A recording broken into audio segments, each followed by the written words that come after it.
Something interesting has started to happen in Ukraine right now. For the first time in years since the early days of the Russian invasion, it now appears that the Ukrainians are regaining momentum again, and that the Russian war machine, along with the economy that supports it, are both beginning to crack under the enormous strains of full-scale war that is now well into its fifth year. To put the sluggish pace of Russia's recent military advances into perspective, consider that in the first phase of the war in 2014, the Russians seized control over about 7% of Ukraine's territory. Then in the opening weeks of the full-scale invasion in early 2022, the Russians managed to expand that to an occupation in the early 27% of Ukraine's territory at the peak, before successful Ukrainian counteroffensives managed to reduce that down to about 18% of Ukraine's territory by November of 2022.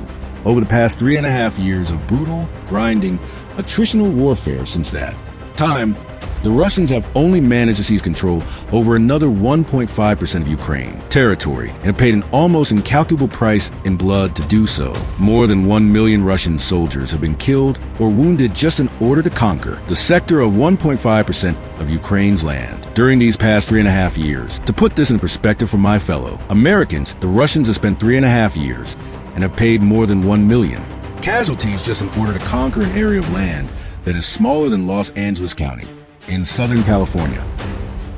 When adding the casualties from the early days of the invasion before November of 2022, total Russian casualties, both killed and wounded in the war, by now likely climbed higher than 1.2 million, with British and Swedish intelligence both now estimating that around 500,000 of those Russian casualties are deaths. In other words, around 3% of Russia's entire pre-war male population of fighting age has been either killed or wounded by this war in Ukraine.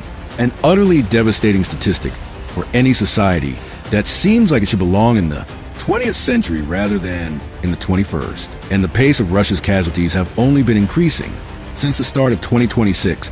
At least according to Ukrainian sources, Russia has been averaging roughly 35,000 casualties on the front lines in Ukraine every single month, which has been starting to outpace Russia's ability to find new recruits to replace them.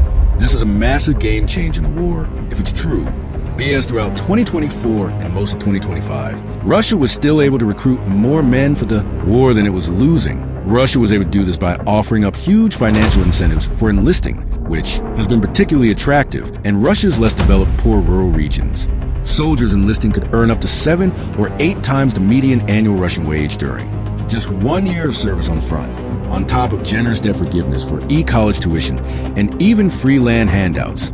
Throughout 2025, when Russia was averaging closer to 23,000 casualties a month, these incentives were strong enough to always find more than enough replacements. But now in 2026, with a much higher casualty ratio of 35,000 a month, they haven't been.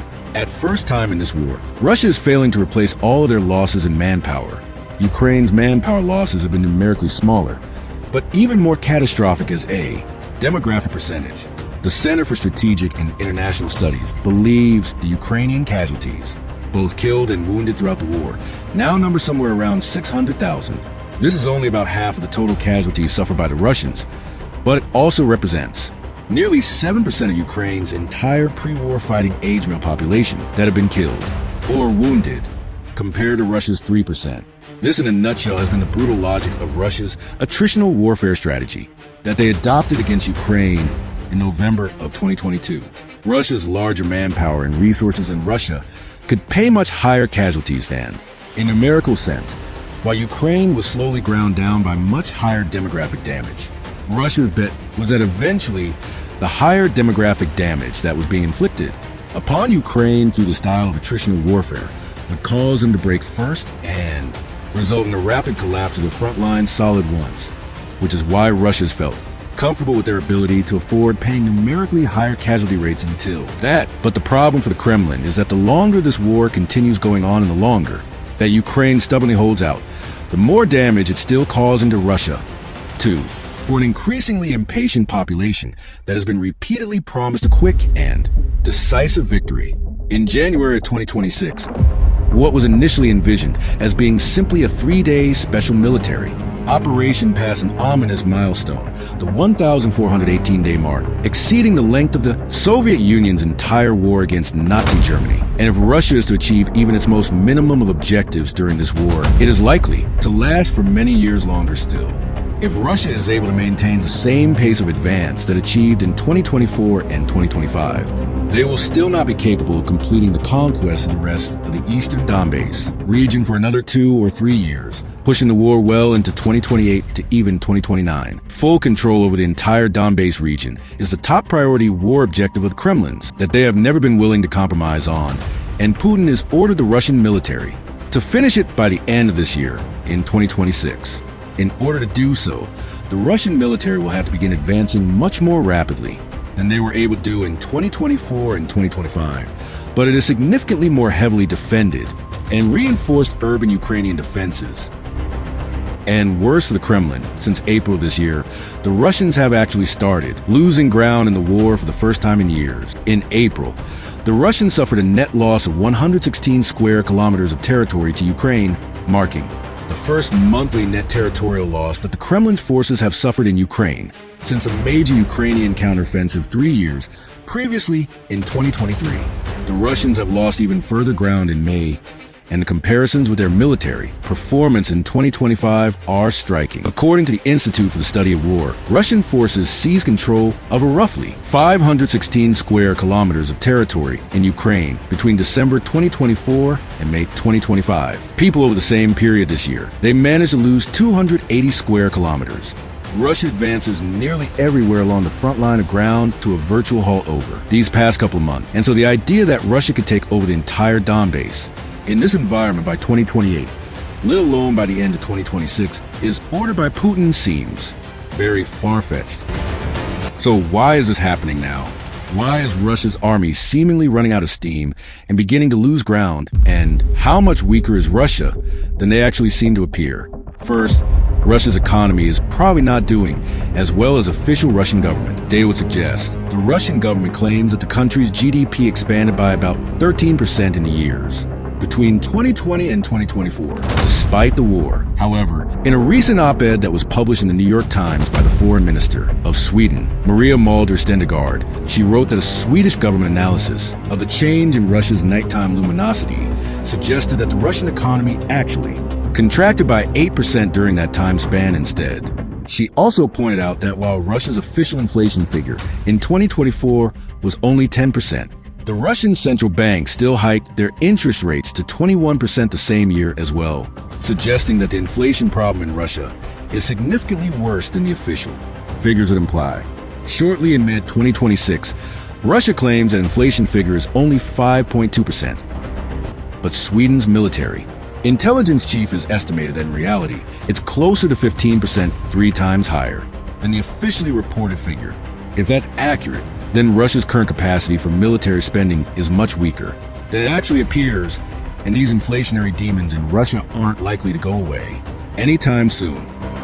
With a sharp demographic downturn and a high demand for manpower in both the military and the defense industrial base, these inflationary pressures in Russia will inevitably continue, persisting so long as the war goes on, and will be negatively impacting the Russian civilian population and us to deal with it as the war goes on with no promised victory in sight.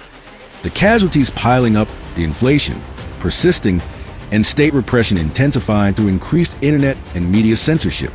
The approval rating of Putin's government is beginning to tumble, even according to official Russian state-owned data, which indicates that Putin's current approval rating in Russia has fallen down to 65.6%, a significant decrease from the 77.8% that he enjoyed immediately before the start of the invasion, and well below the 80% plus ratings that he was getting for years before that. And of course, many new Ukrainian strategies that they've adopted since mid-2025 have also been contributing to these negative outcomes for Russia too, because they're working exceptionally well. Over a year ago, in March of 2025, Zelensky released a video in which he discussed a new strategy of bringing the war back to Russia. In it, he said, quote, "The war was brought from Russia, and it is to Russia that the war must be pushed back. They must be the ones forced into peace. They are the ones who must be pressured to ensure security." End quote. Since that time, Ukraine has largely halted the older strategy of conducting costly ground counteroffensive to reclaim territory that was always very casualty-intensive, and have adopted a more long-range asymmetric strategy that is designed to harm the Russian economy and civilian morale on the home front instead. After Russia conquered the city of Avdiivka, the outskirts of Donetsk in early 2024, Ukraine was forced on the defensive and faced rippling shortages of artillery shells and delays in U.S. military aid that it had been expecting. Forced to innovate, Ukraine increasingly turned to small FPV drones as a cheap and effective substitute for their lack of conventional artillery. FPV drone production rapidly increased to the point where now, more than 150 local Ukrainian manufacturers are building millions of new FPV drones a year, and hundreds of thousands of them are now being fielded along the front line at any given time. Russia has responded with similar levels of FPV drone production, and now the entire front line is completely saturated with these modern weapons of war. For 745 miles along the entire length of the front line, stretching between 15 and 30 miles deep now, the density of these short-range FPV drones have established a kill zone that is nearly impossible for either side to penetrate. Just about every square inch of this kill zone is under constant drone surveillance, full of buzzing kill drones armed with explosives. This environment has made the massed armor breakthroughs that define 20th century warfare virtually impossible today, and has been dramatically contributing to the rise in battlefield casualties and deaths for both sides, though it is currently affecting the Russians more, since they are the ones who are still largely attempting to advance through it. The constant presence of explosive drones within the kill zone makes medical evacuations for wounded soldiers with helicopters or ambulances almost impossible, which means that wounded soldiers are being forced to go and treated for hours or even days. As a result, the ratio of wounded to killed soldiers has gone from 10 to 1 near the start of the war, down to 3 or 4 to 1 instead of day. Today, drones are believed to account for around 70% of all Russian and Ukrainian casualties on the battlefield, and both sides are finding it difficult to break through the other's drone wall. And combined with these forms of short-range FPV drones along the front line that typically have ranges of less than 100 kilometers, the Ukrainians are combining increased usage of more advanced intermediate-range drones to strike Russian logistics and wall-range drones to strike against the Russian economy. The intermediate-range drones have ranges of up to 300 kilometers, and Ukraine's production of these types of drones is 5 times greater in 2026 than it was in 2025, according to Zelensky. And the Ukrainians have been making good use of them in 2026 by striking against Russian logistics and support infrastructure far behind the front lines, like roads and munition depots, staging areas, anti-air systems, radars, and drone warehouses, among other targets. This year, the M14 highway, which extends from the Russian city of Rostov on Don to occupy Mariupol and on into Crimea, has come at a particularly heavy attack by these Ukrainian intermediate-range drones. Owens or Satellis on X have mapped out more than 125 intermediate-range drone strikes along this highway over just the past couple of months, below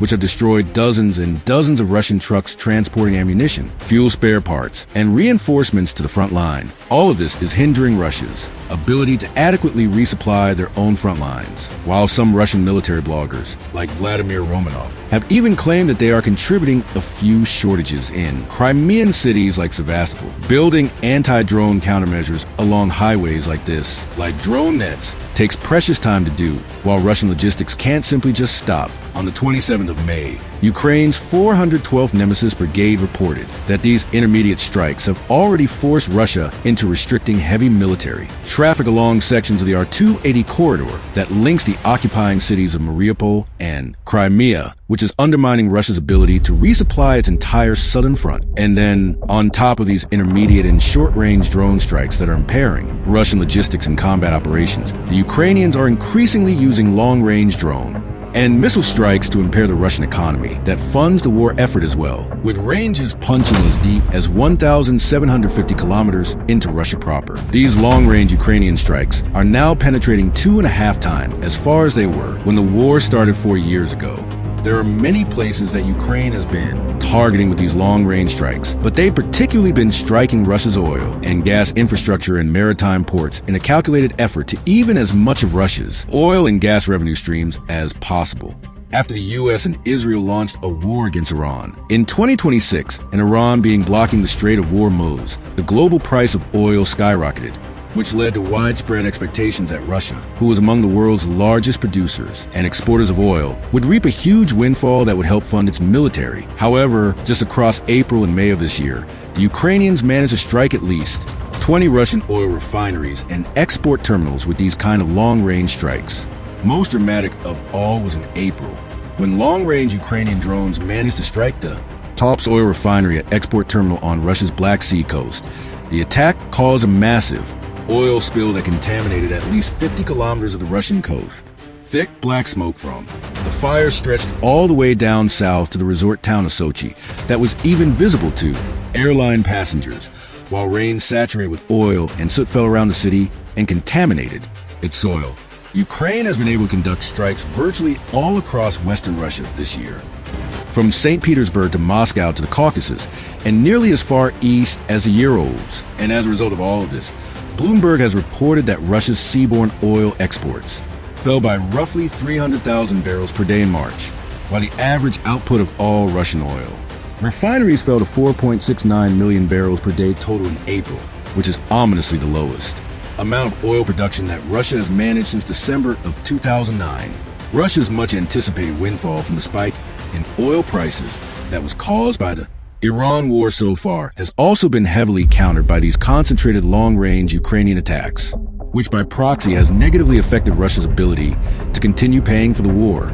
Ukraine has dubbed these kind of attacks against Russian oil and gas infrastructure as a sort of kinetic sanction, while Russian oil and gas companies all across the country have been forced into investing in expensive counter-drone defenses like signal jammers, giant metal nets, or even anti-aircraft systems. Then, an additional factor that's been complicating Russian war efforts has been SpaceX's decision in February of this year to block off the Russians' access to their Starlink satellite network within the occupied areas of Ukraine. The Russian military have reportedly smuggled in loads of unauthorized Starlink internet terminals in the occupied territories of Ukraine that they were using to facilitate their battlefield communications and drone operations.